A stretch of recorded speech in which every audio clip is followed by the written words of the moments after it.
Karl Nova is a hip-hop artist, performance poet, and award-winning author. Karl works as an educator running hip-hop flavoured creative writing workshops in schools all over the UK and abroad, and recently performed here at BSAR in Riyadh. His debut collection of poetry and short stories, Rhythm and Poetry, won the 2018 CLiPPA Poetry Award, and the book has been a huge hit with children all over the globe. Karl is a brilliant storyteller, and we can't wait to hear some of his amazing anecdotes of life growing up in Nigeria and London, and how he discovered the joy of poetic expression. So welcome to the show, Karl. Thank you so much for having me. I'm so glad we are making this happen. And much love to everyone in Saudi Arabia. I love you guys. I'm serious. I'm serious about this. Yeah.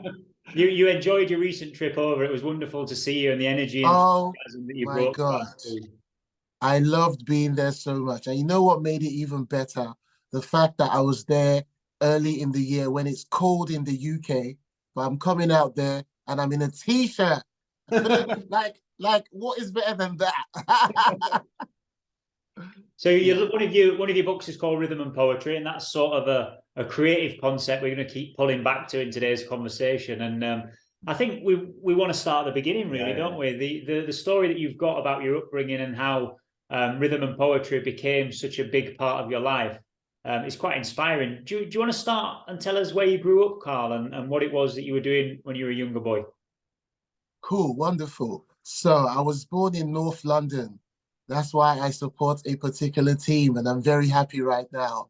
But I won't mention that. Arsenal. Anyway, I was born in North London, and my mother, had been living in the UK way before I was born, like from the 60s and stuff. But she made a really strange couple of decisions. The first one she made is, I'm sure I was not up to one or more than one. She took me to live with this lovely old English lady in Haverhill in Suffolk. So her name was Mrs. Butterick, and I called her Nan. So the pattern was I would live in Haverhill, go to school, and then holiday time, I'm in London with my mother. So like I was saying, and I always say, it made me feel a bit weird because when I was born, I'm just a kid like any other kid. I didn't think I was different. I didn't think I was just like special or something, but I was taken to live with Nan in Haverhill. And when I started going to school, the kids made me realize I was different. They would make fun of my appearance and, my features and use slurs on me. And I didn't even understand. I remember asking Nan, I was like, Nan, why are these kids saying these things about me? But she's an old white English lady. So she was just like, the classic sticks and stones will break your bones, but words will never hurt you. But I'm like, but Nan, this hurts. I don't understand. Anyway, that was the pattern until my mother did a weird thing, another weird thing. She's like, Karl, we're going on a holiday. And I'm like, cool, where are we going? Because we had gone to Norway the year before when I was 6. And I remember these things. Oh, let me just tell you now, I'm one of those guys that's blessed with a vivid memory.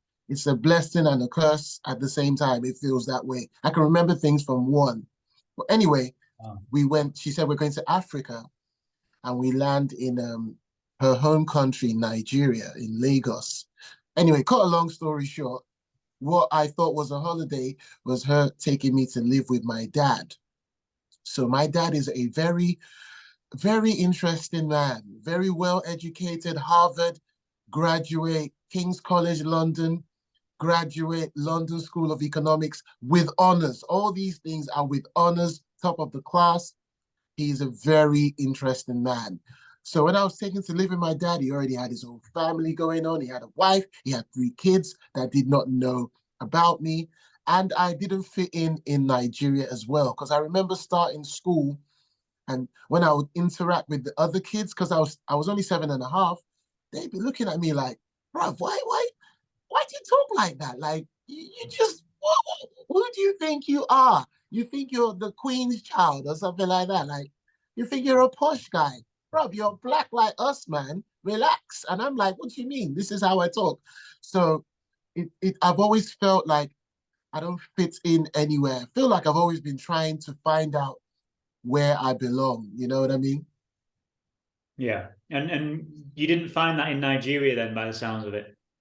So at first, it was still like that. But after a while, I think I don't know, I have a personality that I guess works. I'm a friendly, jovial guy. So I ended up finding ways to fit in with friends. I found friends as I grew up. But more importantly, I found two things that really helped me. Reading was a big thing for me because reading was me disappearing into the world of my imagination where I was free and like, whoa, anything is possible here. And another thing was finding rap music early. And many people don't know the word rap itself is an acronym for rhythm and poetry, where my book, gets its title from. And that was from my older cousin who showed me these things early, like when I was 9 or something.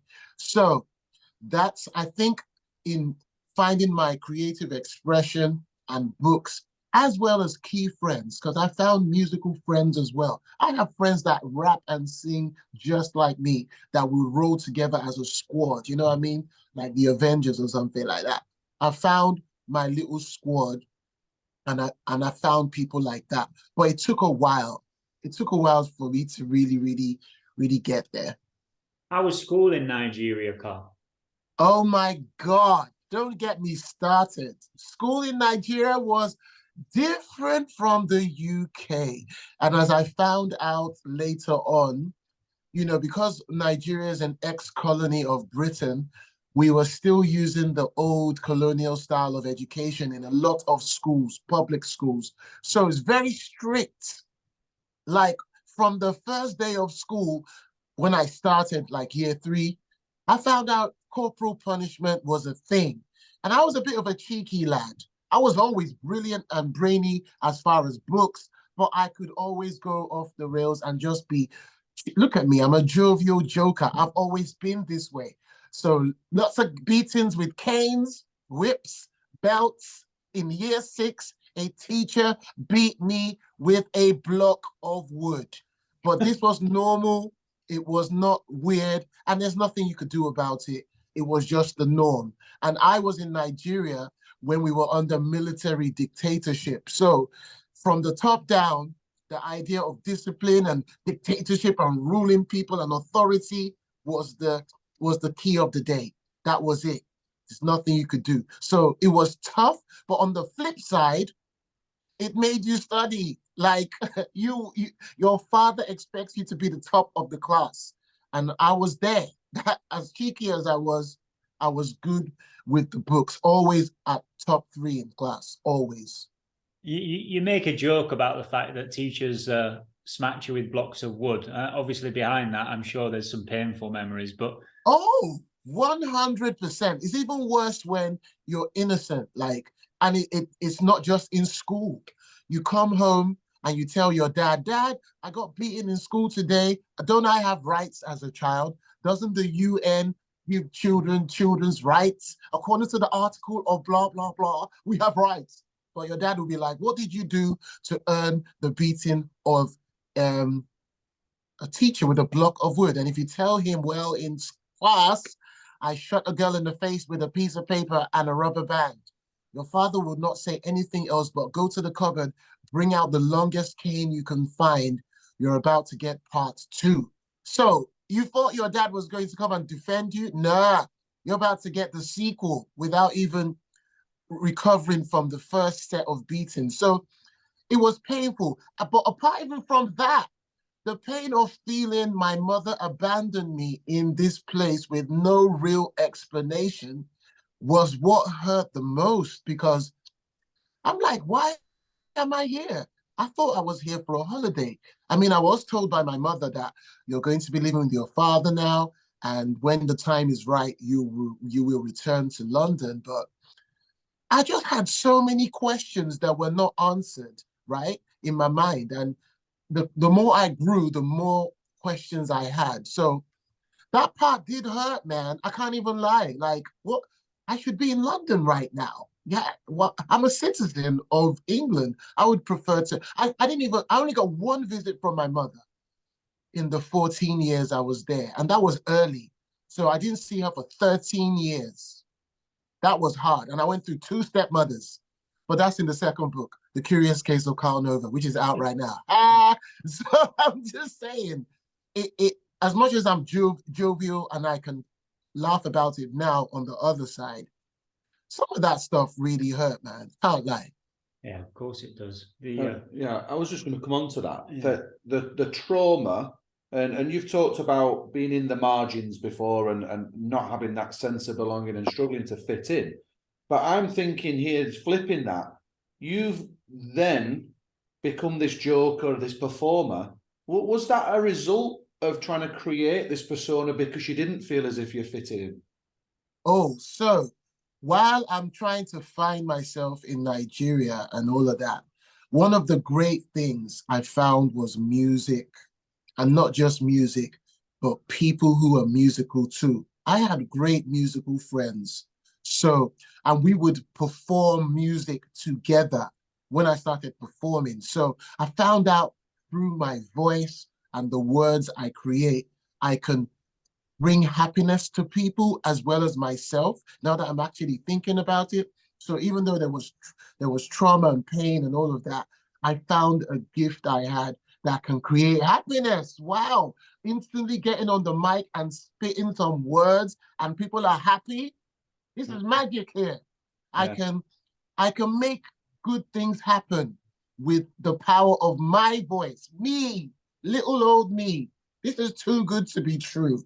And also, I guess I have the personality for it. So, like you said, I think you're right. Trying to create that happiness that maybe was lacking in some other areas.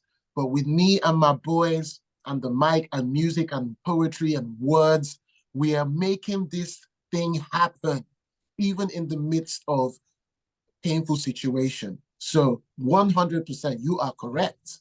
I'm going to test that vivid memory a little bit, Karl. Go for it. I wonder if you could try and pinpoint the moment when that started to feel like you did belong, like this was something you could get on with. You've already talked about your mum leaving you there at 7.5 years old. I imagine she stayed with you for a certain period and then left without, like you say, maybe a full explanation. When was that moment when you thought, you know what, I'm going to make this work? Could you remember intentionally thinking that?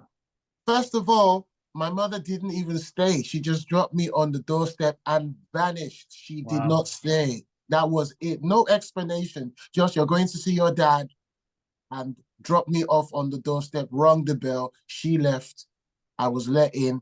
That was the last I saw of her at first for 2 years. She visited when I was 9, but then after that, I didn't see her for 13 years. So that's one. But then number two, I remember, I guess I'm going to say 3 incidents of me realizing, wow, this thing is cool. First of all, is actually hearing rap music for the first time from my cousin. He's playing it on a big stereo. He's like a 6'7" bodybuilder. I always talk about my cousin. Big up my cousin, River, that's his name. He's now a professor of sociology in the University of Cork presently. I think he's got 2 PhDs now. He's always been that brilliant guy. But the first time hearing this music, I'm be like, wow, this is crazy. What is this stuff? And my cousin explaining it to me. So the connection between my cousin and I was through the music and through him teaching me about this stuff and writing with me. So that's when it first clicked in my brain that, oh, even little old me can put some words on paper. I can say them to somebody. First person was my cousin. And it's making him happy. As big as he is, he's feeling my words. Wow, cool. Second time, when I found friends who discovered I could do this, because I never told anyone. I kept it a secret. It was just my little thing. But when I was rolling with them one day down the street, and we would play this game called the Cypher game, where somebody would be beatboxing, and then everybody has to chime in with some musical instrument. Somebody might play a bass, and all of that. and somebody will add a trumpet, da, da, da, da, and all of that. One day it got to my turn, and instead of adding an instrument, I just thought, let me let them have some of the stuff I've written. And I just started reciting a verse they never knew I had, and they all stopped like, ah, we did not know you can do this, and you're actually good. And I'd never thought of myself outside my cousin that I'm good with anyone else. So this was a revelation to me, and they would push me to perform in talent shows. I didn't even want to do it. I was too scared. Then the third time when I realized this can work is the first time I performed in front of people. It was my turn. It was my time. All eyes on me. I opened my mouth and said the stuff that I had written secretly in my room. And people were connecting to me. This is, you have to understand, I never thought this could be a thing for me. No. So I guess those 3 points made me feel, wow, I can belong somewhere. And I guess rhythm and poetry had a lot to do with that. You know what I mean? All those parts of stages of me discovering who I am or whatever, you know? What were you rapping and rhyming about, Karl? What was the content of those things? Do you remember them? So for me, because the rap I was introduced to, thankfully, through my cousin, was more the fun stuff. So like De La Soul, A Tribe Called Quest, you know, Slick Rick. Those were more fun and party. So it's more of you're saying what's going on around you. So I could be rapping about my friends and I just walking on the street, tapping our feet, you listen to the beat, we're feeling so sweet. And I'll just go from there. And then I'm looking at things around me. I see the trees waving, see how they're misbehaving. I just talk like that about, so you're taught to carry on. You're taught to kind of write about what is going on around you currently. Yeah. So that idea of you can create stuff about what is happening around you is what kind of stuck with me early. So that I'm thankful for that, because as I went on, I realized that, oh, in order to become popular, as the sound of rap changed, maybe you have to be a bad boy, gangster, criminal rapper. But I'm thankful that when I heard rap first and hip hop, it was at the time where you don't have to feel you have to be somebody else. You can be your unique self. So if you're a jovial, cheeky lad like me, you're gonna rap about jovial and cheeky rap things, like Fresh Prince of Bel-Air, Will Smith. You know, those were the things I first heard, telling stories about your own life and your own experience. So whatever's happening, my friends chilling, me jumping over the fence and trying to get away from school, you know what I'm saying? Playing video games, eating food, you know, wanting to go party. Oh, then when you start liking girls, you start writing about girls. Oh, I like you. You know what I'm saying? Just normal, everyday, geeky lad stuff, you know? Yeah. There's a couple of exit points here I'd like to take. There's the trauma side and there's the sense of belonging and let's go side. Let's go anywhere you want to go. I'll start with the tribe side, actually, because what you've explained there, you've found a passion, you've then got people around you who are actually really supportive, and then they believe in you, and you found out you're actually really good at something. And we have a lot of, obviously we're both teachers, how important is it that we could go to our students and say, look, Karl's a great example of finding a passion, finding a really good sense of belonging, and then being good at it. How would you take that to the children, Karl? Right. So, I mean, the first thing I always say to young people is that this thing is for you. It's not just for the superstar on the TV. It's not just for the rich guy with millions of sales, the Jay-Z's, the Eminems, the Drakes of this world. This gift of putting words together in a fun way is for you, because that was the first thing that switched my mind around that. Wow, this thing is for me. It's my thing. Wow, I can do this with my friends, because you find out other people who are finding out the same passion as you. So the first thing I tell these young people is like, this thing is for you. You have a voice. Your opinion matters. Your interest matters. matters. Your feelings matter. Your thoughts matter, and it's fun. It's not like work.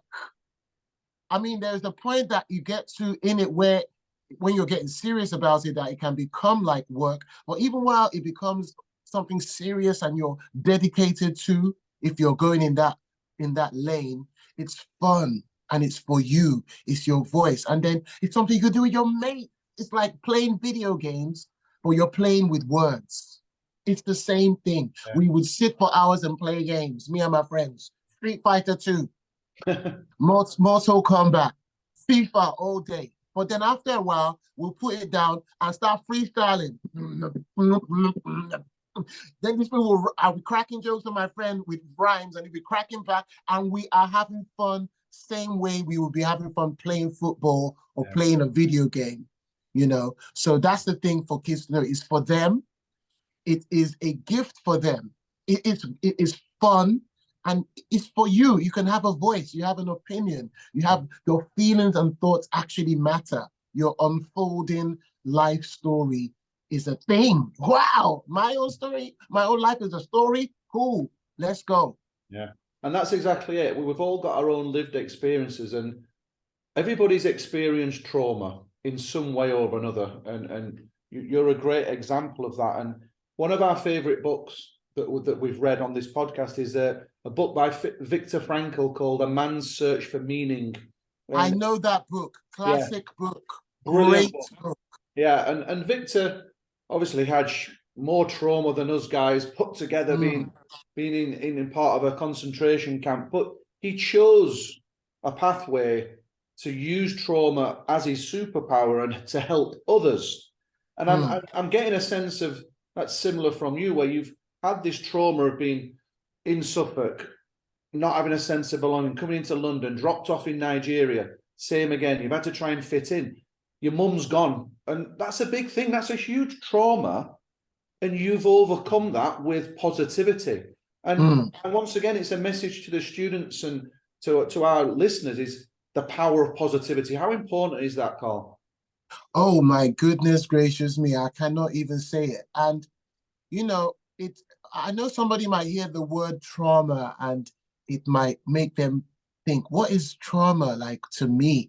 It doesn't even have to be that you go through deep trauma. Life is troubling for everyone on every level. Some of us have had to go through maybe more than others for different reasons, maybe our background or our race or our religion or whatever. But the point is, life will touch you at some point, no matter who you are.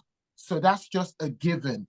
But on the flip side, in the midst of that, the human spirit, the human beings overcome crazy things. You just mentioned Viktor, is it Frankl? Yeah, Frankl, yeah.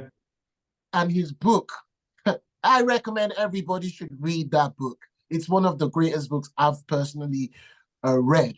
So you can rise above and overcome it. I'm grateful I had friends, and not just friends, but there were adults I met, you know, people who would pull me aside and give me advice and encourage me and boost me. Teachers, I've had great teachers who believed in me. I'm not lying. Like from year 4, I had a teacher that noticed I was good with words and would encourage me in that.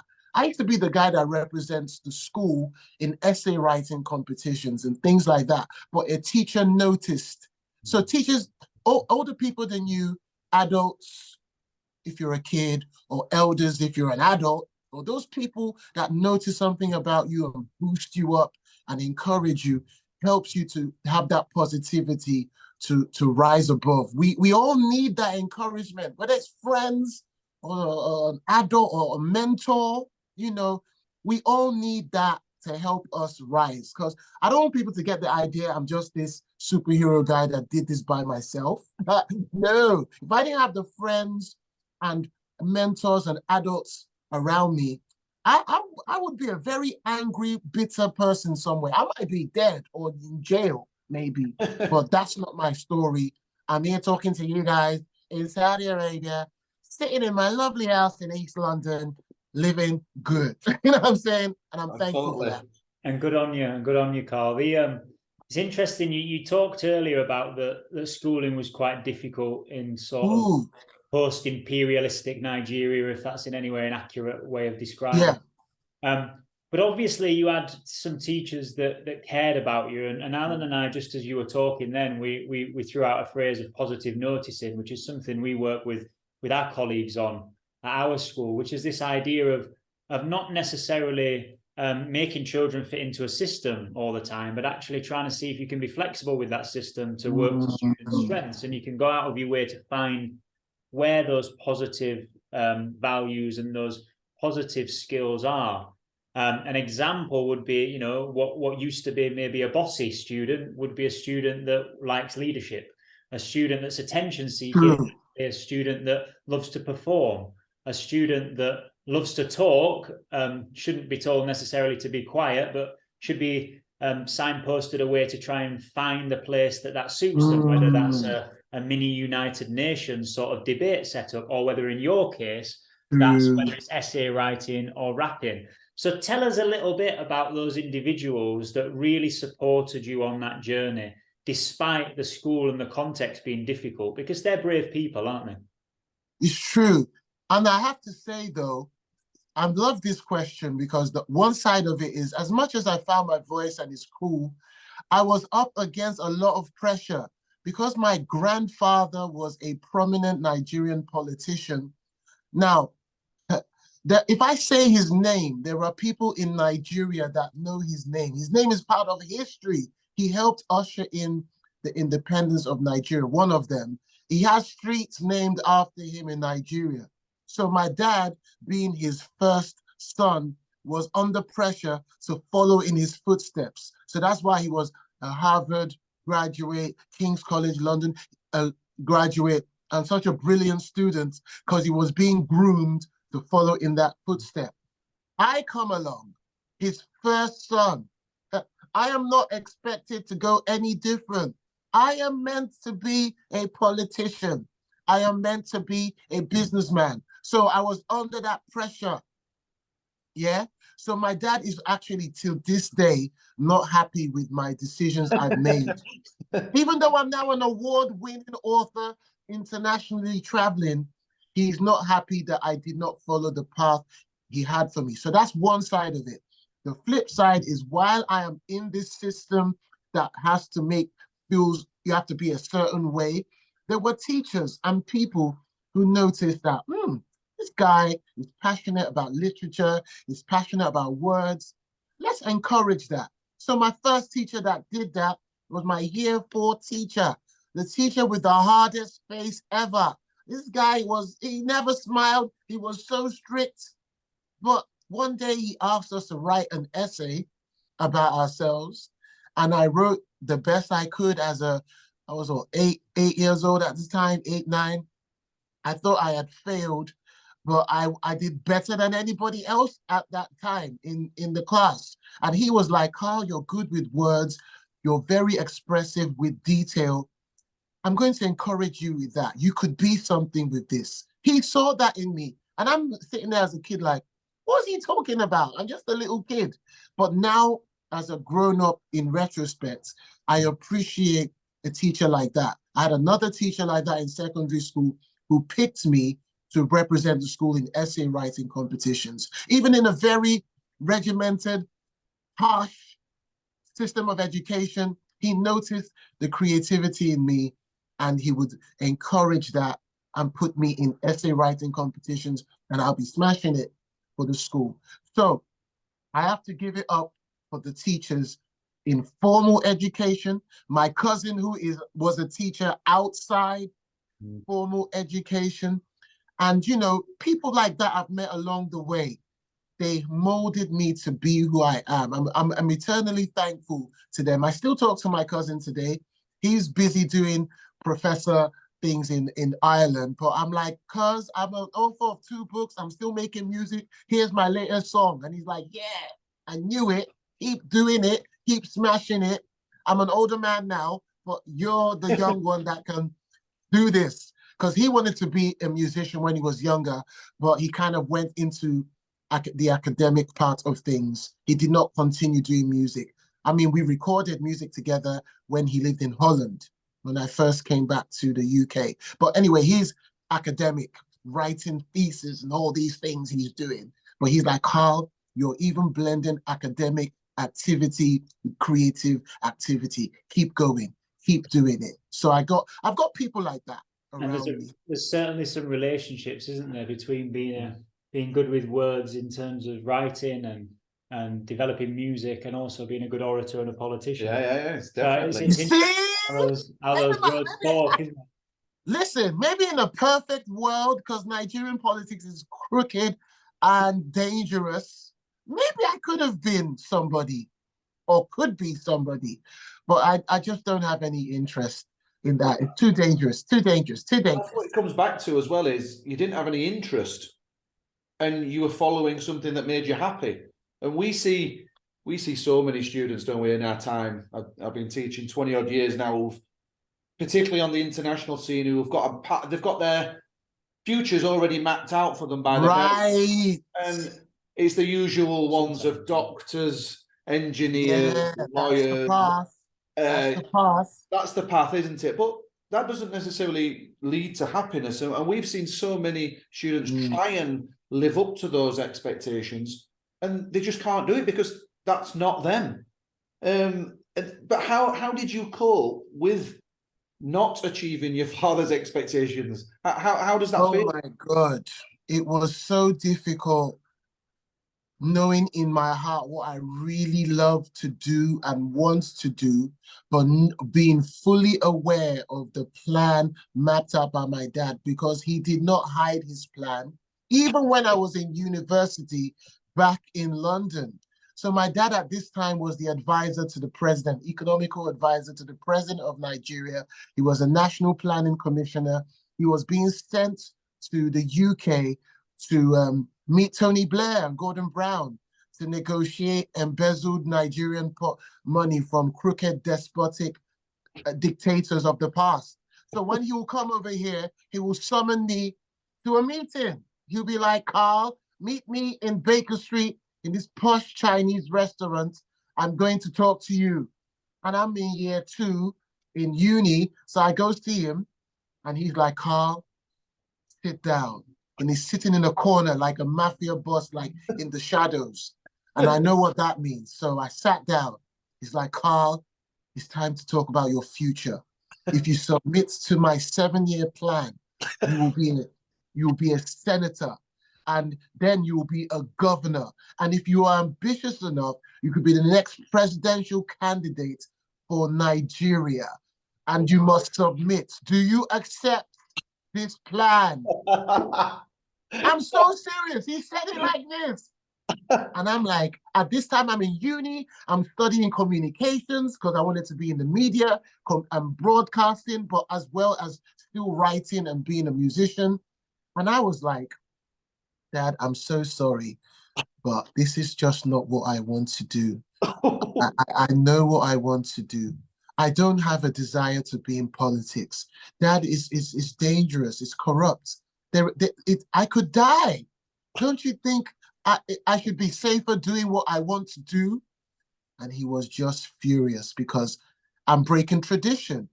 I am not carrying on the family name of politics. And he hasn't spoken to me for 13 years, going on 14. What am I saying? 14 years, going on, 14 years now. Wow. He hasn't spoken to me for quite a while because I decided to stick to what I want to do. Wow. You know? Oh, that's incredible. I mean, he said 2 words to me via text, and that's when I sent him a text that, Dad, I'm now an award-winning author. I've won a national award. All he said was, well done, in a text.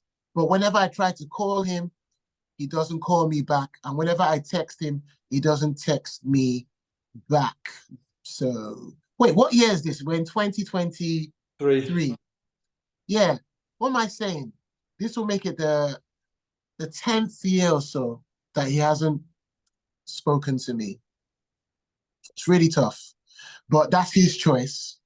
So I'm saying, when you follow your path sometimes in the kind of family structure a lot of us come from, where your path is mapped out, you're going to let down some people. But if you thrive, they say our success has many fathers, but failure is an orphan. That's a proverb. Yeah. Success has many fathers or many parents, but failure is an orphan. Whenever you succeed and you thrive in the path you're on, even if it's a conventional one, doctor, lawyer, or whatever, and it's something you truly want to do, people will come around and celebrate you eventually.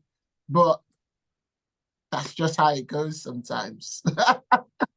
How do you feel looking back now, Karl, on those decisions you made on choosing essentially Listen, rhythm and poetry and not your father's dreams and aspirations?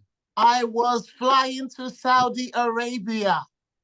On the plane, I was telling myself, Karl, you were right.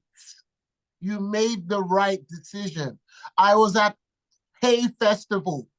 I'm going to be at Hay Festival for the 3rd time. I said to myself, Karl, you were right. They gave me this award. Look at this. This is the Ruth Rendell Award for services to literature. I'm the first poet to ever win this. I held this in my hand and said, Karl, you were right. I won the CLiPPA Poetry Prize. People are cheering my name, buying my books. I'm on BBC. I said to myself, Karl, you were right. So all these things, I'm talking to you right now on this podcast, and it's like my inner child is smiling like, Karl, good. We stuck to what we were meant to be doing. You were right. I'm writing my 3rd book.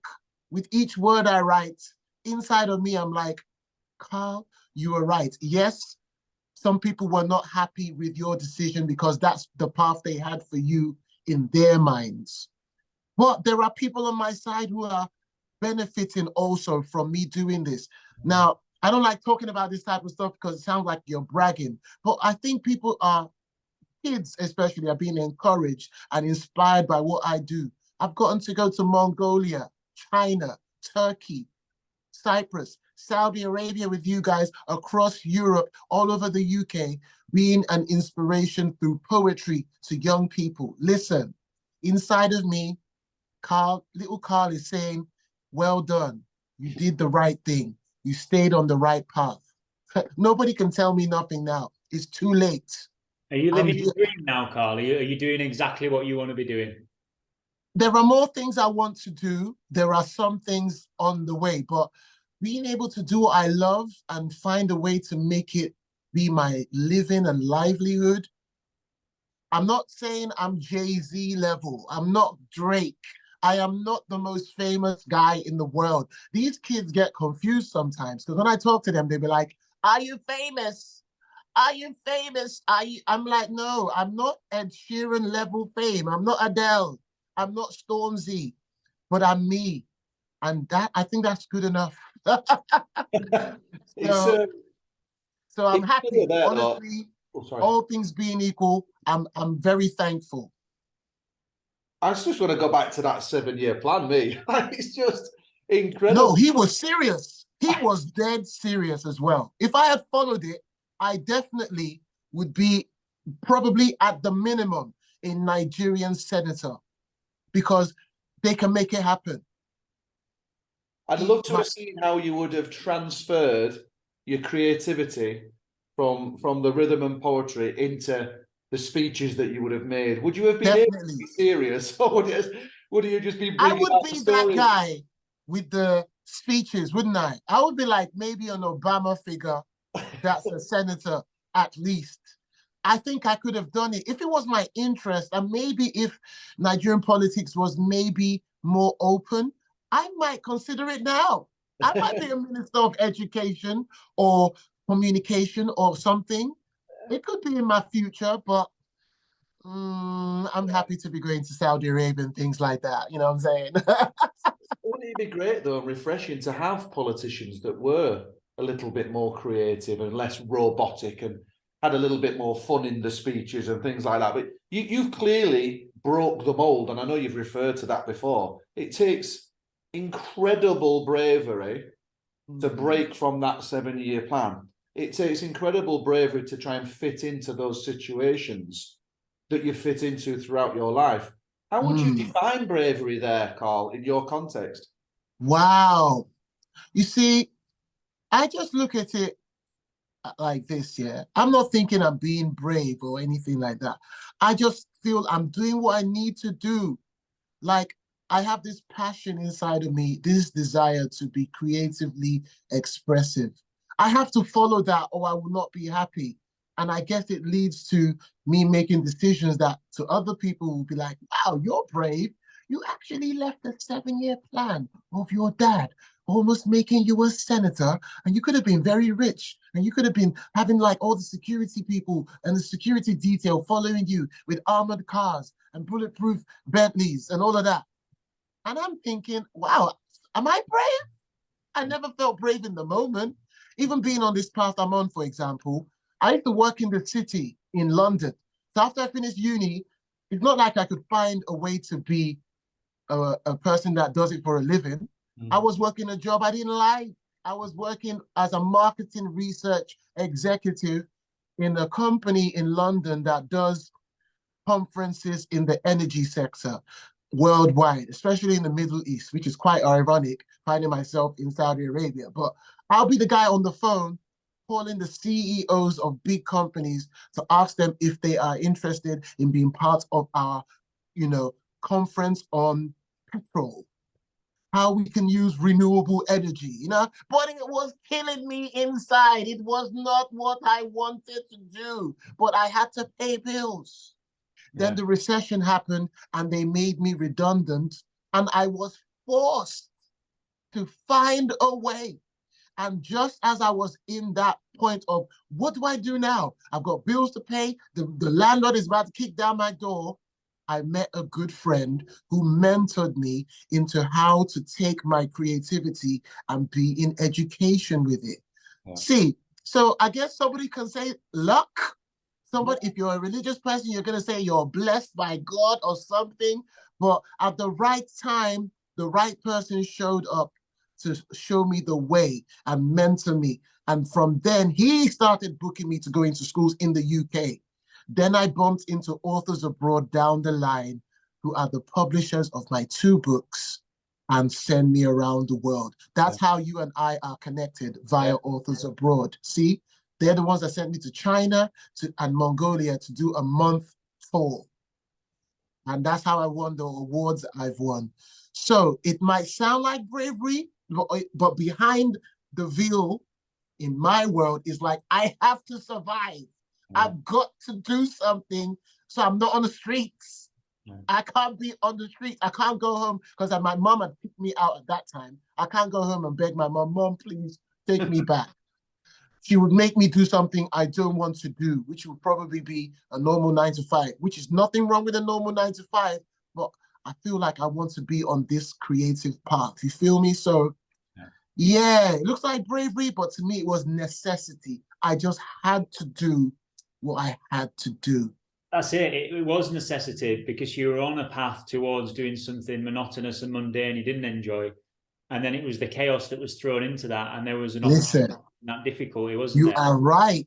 That you being made redundant was a seminal moment. It was a shift. I was scared that day because I knew how difficult it was for even to get another job in that sector at that time. So they paid me off some money. And as I was wondering what to do and the money was finishing, see the money, the bills are going. I'm looking at my account like, yo, next month, what are you going to do? Then I found my friend who mentored me. And from the time he mentored me till this day, I've been involved in creative education, and then other parts start thriving. The music starts thriving. The other stuff starts thriving, and more opportunities come up. Don't watch this space. You're going to see me maybe on BBC one day. They've come to headhunt me at festivals and be like, we've heard about you. We want you to be on a TV show. These things happen. So I'm very sure as I keep pressing on with what I'm doing, more opportunities will open up to do more things, positive things that encourage people. Because that's what I'm about. It's not about stardom. I don't really care about that stuff. That stuff is not my bag. Being creative, loving what you do, and uplifting people. I love it when I see young people encouraged, smiling, laughing, finding the happiness I found in these words. You know what I mean? It's the best thing. And you clearly find happiness in words. I'm going to put you on the spot a little bit, Karl. All right, let's go. Give us a little bit. Give us a little bit of a taster of some of the verses that you've written, or maybe some of the raps, poems, rhymes that you share with children to try and inspire them. All right, so this is one called, I do this called poetry with a question mark. It goes like this. When I was a kid, poetry seemed boring. Complex words on a page that almost left me snoring. I felt no connection, the language seemed foreign. If it fought for my attention, it was pointless warring. I was introduced to text held in high esteem. I did recognize the genius, but it meant nothing to me. But all that changed when I heard an MC speak a poetic language that really went deep. It's like I woke up from being fast asleep. Everything seemed to slow down. I felt my soul leap. I was amazed how his words transformed him from being this skinny geek into someone enormous. He gained energy as he kept performing. Something was awakened in me so dormant. It deeply moved me to pick up a pen, to put down lines of my own, many gems I discovered hidden deep in my soul. I dug deeper, struck oil and found gold. Now I'm sharing all these riches that I've found, communicating feelings and thoughts through sound. Now that's poetry I'm glad that I've found that kind of speaks to me right here and right now. Woo! Thank you. You guys are very nice. You're very nice. Well, we've got a saying up here right behind us. I don't know if you can read it on the screen. Yeah. You make it happen. Yeah. And that's been the story of this pod, I think. Yeah, and a really nice way to start to wind up there. That was a sort of short story of your life and a short story of the role of poetry within it. I love that. Thank you. Thank you. Thank you. Okay, we'll finish up with some quick fire fun answers, Karl. And all right, here we go. Quick fire. I'm imagining there's going to be some good celebrities and big personalities in this one. Three people you love to go out and maybe have a meal with and have a good chat. Wow. Dead or alive? They have to be alive, right? No, dead or alive. You can choose. All right. I would like to go out and have a chat with Martin Luther King. I can't lie, because I've heard he was a fun guy. Like, we know him for the speeches, but as his friends will be like, he's a joker, fun guy. So I would like to see if that is true. Yeah. Martin Luther King. I want to meet Lauryn Hill. It must happen. I've had a crush on her since I was young.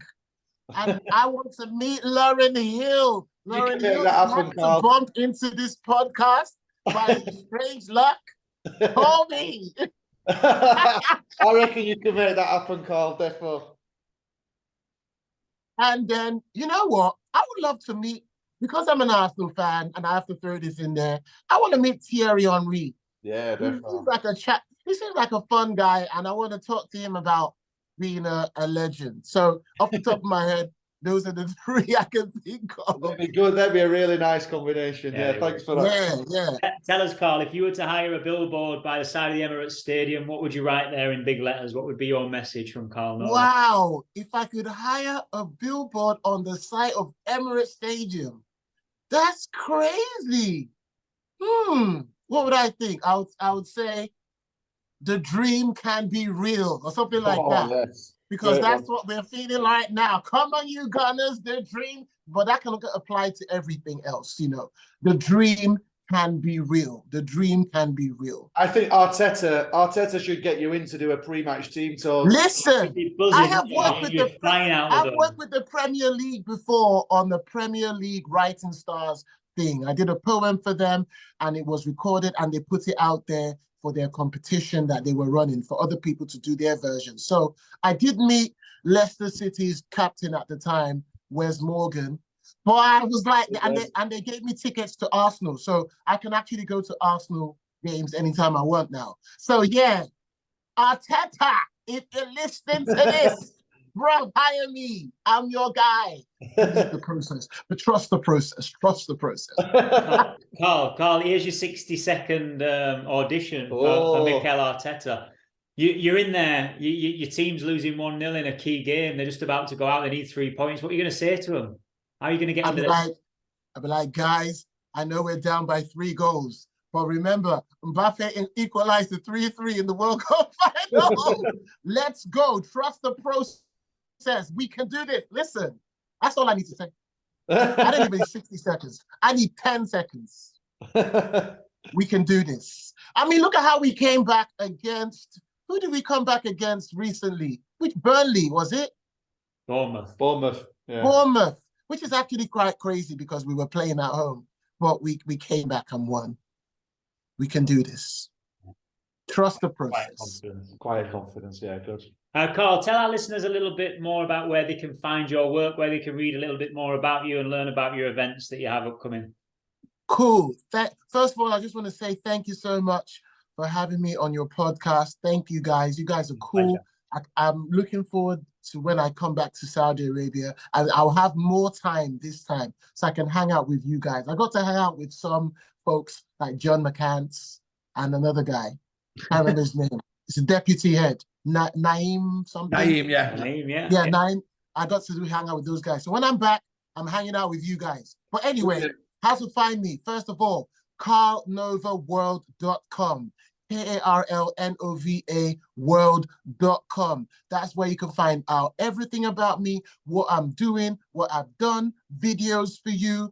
But if you're a social media person, just follow me on Instagram at Karl Nova. Same thing with the TikTokers at Karl Nova. Same thing with Facebook. You can find me there.